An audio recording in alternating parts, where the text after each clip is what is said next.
Saudara PJ Gubernur Aceh Dr. Haji Safrizal ZA MSI menerima perwakilan Asosiasi Buruh di Aceh pada pertemuan yang digelar di Meliko Gubernur Aceh pada Rabu 30 Oktober 2024.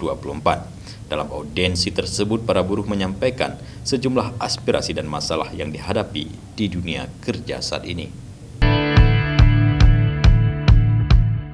Dalam audiensi tersebut, para buruh menyampaikan sejumlah aspirasi dan masalah yang dihadapi di dunia kerja. Ketua Aliansi Buruh Aceh, Saiful Mar, menyampaikan harapan agar kebijakan pengupahan di Aceh memperhatikan aspirasi buruh, khususnya dalam penetapan upah minimum provinsi atau UMP tahun 2025. Ia meminta agar regulasi upah di Aceh juga mempertimbangkan kanun ketenagakerjaan yang berlaku di Aceh. Menurutnya, kebijakan pengupahan sangat berpengaruh terhadap kesejahteraan buruh, sehingga menjadi perhatian penting bagi pemerintah daerah.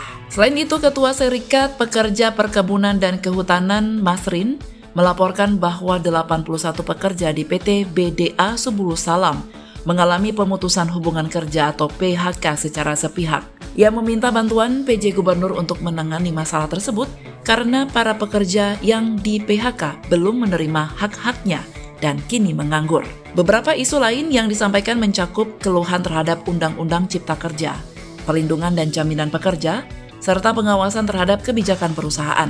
Menanggapi aspirasi tersebut, PJ Gubernur Safrizal meminta Kepala Dinas Tenaga Kerja untuk segera mengkaji penetapan UMP Aceh tahun 2025 dengan mempertimbangkan regulasi kanun ketenagakerjaan agar upah yang ditetapkan dapat memberikan keseimbangan bagi buruh dan pengusaha. Mengenai kasus PHK di Subulu Salam, ia juga meminta Dinas Ketenagakerjaan untuk melakukan investigasi lebih lanjut dan berkoordinasi dengan Wali Kota Subulu Salam untuk mencari solusi terbaik. Safrizal menyatakan komitmennya dalam meningkatkan kualitas SDM tenaga kerja Aceh melalui program sertifikasi kompetensi internasional yang diharapkan dapat meningkatkan keterampilan dan produktivitas pekerja di Aceh.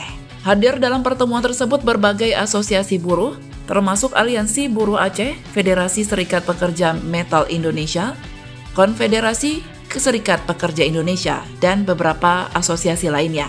PJ Gubernur juga didampingi oleh sejumlah pejabat pemerintah Aceh, termasuk PLH, Asisten Pemerintahan, Keistimewaan dan Kesejahteraan Rakyat Sekda Aceh, serta Kepala Dinas Tenaga Kerja Aceh. Dari Banda Aceh, Tim Liputan Aceh TV melaporkan.